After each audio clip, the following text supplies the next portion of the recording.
안녕하십니까, 강시현 변호사입니다. 현대차 그룹이 로봇그룹으로 변신하고 있습니다. 그런데 현대차 노조에서는 우리와 협의 없이는 단 한 대의 로봇도 현대차 생산 공정에 투입하지 말라, 이렇게 또 엄포를 놓고 있는데요. 로봇, 휴머노이드 로봇이죠. 아틀라스라고 해가지고 이거를 현대차 생산 공장에 투입하겠다는 겁니다. 그런데 로봇을 또 이제 만들고 있는 거 아니겠습니까? 현대차가 로봇 산업을 갖다가 이제 핵심 주축 사업으로 만들겠다는 건데, 자동차도 만들지만 로봇도 만들겠다는 겁니다. 그래서 그 로봇이 또 현대차 생산 공정에 투입하겠다는 겁니다. 그런데 지금 현대차 노조에서는 로봇 기업으로 변신하는 자체가 마음에 안 드는 거야. 그리고 또 만든 로봇을 갖다가 현대차 생산 공정에 투입하는 것도 마음에 안 드는 거야. 그래서 자기하고 협의 없이는, 자기들하고 지금 합의 없이는 단 한 대의 휴머노이드 로봇 아틀라스죠. 아틀라스도 투입할 수 없다라고 못을 받고 있습니다. 그런 가운데 지금 현대차는 말이죠, 미국에서 지금 로봇 기업으로의 어떤 그 변신을 선언하고 미국 로비 전략을 로봇으로 지금 변신하고 있는데요. 그러니까 자동차 로비도 많이 하고 있지만 로봇과 관련된 로비를 하기 시작했다. 여기서 로비라고 하는 건 꼭 나쁜 뜻으로 볼 게 아니고요. 그러니까 미국에서 그런 어떤 사업을 하기 위해서 필요한 어떤 제반 그런 광고라든지 내지는 필요한 어떤 대관 업무라든지 이런 것들을 하고 있다는 얘기입니다. 현대차 그룹이 미국 내 로비 전략의 무게중심을 미래 성장 동력인 로보틱스로 이동시키고 있는 것으로 나타났다라고 보도가 나왔습니다. 수소차와 전기차 등 모빌리티 중심이던 로비 포트폴리오에 로봇 사업을 새롭게 포함시켜서 그룹 차원의 전략 변화가 본격화됐다. 다시 말하면 수소차, 전기차 이런 거 중심으로 해가지고 미국에서 로비 전략을 세웠는데, 이제 로비 전략이 로봇 사업까지도 확대되고 있다. 그리고 확대가 아니라 사실은 이제 자동차에서 로봇 사업 쪽으로 지금 전환되고 있는 거 아니냐라는 얘기가 나오고 있습니다. 26일 미국 상원에 제출된 로비 투명성 보고서에 따르면 현대차 그룹은 지난해 미국 내 로비 활동에 총 342만 5천 달러, 약 50억 원을 집행했는데요. 이 가운데 지난해 4분기에는 로봇 발전을 위한 국가 전략 프레임워크를 목적으로 한 로비 항목이 새롭게 추가가 됐습니다. 그러니까 과거에는 수소차, 전기차 이런 쪽으로 로비가 많이 됐다면 지금은 로봇 산업이 로비의 항목에 들어갔다는 겁니다. 로보틱스 관련 로비 대상은 미국 상하원과 미 교통부 등으로 파악됐습니다. 다시 말하면 여기서 로비라고 하는 것은 미국 상하원에 지금 현대차가 로봇 사업을 함에 있어서 여러 가지 관련 규제를 푼다든가 내지는 정책적 지원을 받는다든가 이런 걸 말하는데, 그러다 보니까 미국 상하원과 미 교통부 중심으로 로비가 이루어졌는데, 이것이 과거에는 자동차 중심이었다면 지금은 로봇 쪽으로 변환되고 있다, 전환되고 있다 이런 말입니다. 자, 이런 로비는 말이죠, 단순한 기술 정책 건의를 넘어서 향후 공장 자동화 및 휴머노이드 로봇 도입과 직결될 수 있는 제도, 규제, 환경 조성까지 염두에 둔 행보로 풀이된다. 다시 말하면 로봇을 만들어가지고 로봇을 또 공장에 투입하기 위해서는 관련 법을 정비해야 될 거 아닙니까? 그래서 규제를 풀어야 될 거 아닙니까? 그런 어떤 로비가 이루어지고 있다는 겁니다. 그러니까 현대차가 로봇을 갖다가 미국에서 생산하고 또 생산된 로봇을 갖다가 현장에 투입하는 그와 관련된 여러 가지 제도, 그와 관련된 법 이런 것들을 정비하기 위해서 관련 기관에 미 대관 업무를 하고 있다는 얘기입니다. 현대차 그룹의 로보틱스 자회사 보스턴 다이내믹스는 말이죠, 2024년부터 미국 의회를 대상으로 대관 활동을 진행해 오고 있습니다. 현대차 그룹의 자회사가 거기 있는데 로보틱스 자회사입니다. 로보틱스 관련 자회사. 그래서 이것이 보스턴 다이내믹스입니다. 2024년부터 이 로보틱스와 관련된 그런 어떤 로비를 하고 있다. 다만 그룹 차원에서 로보틱스 관련 사안을 공식 로비 의제에는 포함하지 않았다. 그러니까 그걸 갖다 그룹 차원에서 포함시키진 않았지만 실제로는 지금 로봇과 관련된 로비가 행해지고 있다는 겁니다. 자, 그런데 말이죠, 이번 변화에서 주목되는 또 다른 부분은 도심 항공교통이 로비 항목에서 제외됐다는 점입니다.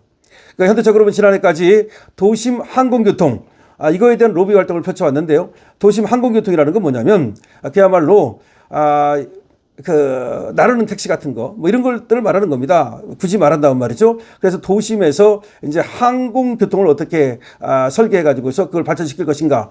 그러니까 자동차를 갖다가 지금은 이제 지상에서 자동차가 다닌다면 이 자동차가 말하자면 헬리콥터처럼 그렇게 이제 공중에서 떠다니는 이제 그런 어떤 교통 이런 것들도 관심을 갖고 있었죠. 그런데 지금 가만히 보니까 현대차는 그런 쪽보다는 오히려 아틀라스와 같은 로봇, 그러니까 생산 현장에 투입되는 로봇, 이런 쪽으로, 아니면 휴머노이드 로봇, 그러니까 우리 인간의 하나의 심부름꾼도 할 수 있고, 내지는 뭐 가정에서도 쓸 수 있고, 그런 어떤 휴머노이드 로봇 이쪽으로 관심을 갖고 있다. 그래서 도심 항공교통이 그 로비 항목에서 제외되고, 오히려 로보틱스가 이 로비 항목에 들어갔다는 얘기는, 그 얘기는 현대차 그룹의 핵심 어떤 그 추진 사업이 이제 로보틱스로 완전히 전환되었다라는 것을 말해준다는 겁니다. 그래서 슈퍼널은 2021년부터 미국에서 로비 활동을 진행해 왔는데, 연도별 로비 금액은 2021년 57만 달러,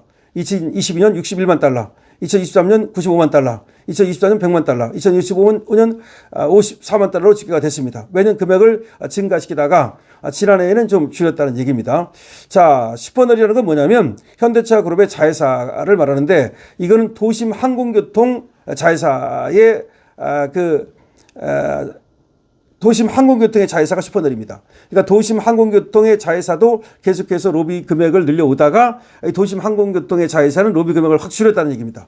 이 얘기는 두 가지로 볼 수 있습니다. 도심 항공교통에 대한 어떤 현대차 그룹의 투자가 이제 별로 줄어들었다는 얘기일 수도 있고, 여기 관심이 줄어들었다는 얘기일 수도 있고, 아니면 이쪽 부분은 이제 로비를 많이 했기 때문에 더 이상 로비를 많이 안 해도 되니까 이 부분에 대한 로비 금액을 줄였다는 얘기일 수도 있습니다. 그러나 어쨌든 중요한 것은 지금 현대차가 도심 항공교통보다는 이 로보틱스 사업 쪽으로 역량을 집중하려고 하고 있다는 것이 나타나고 있습니다.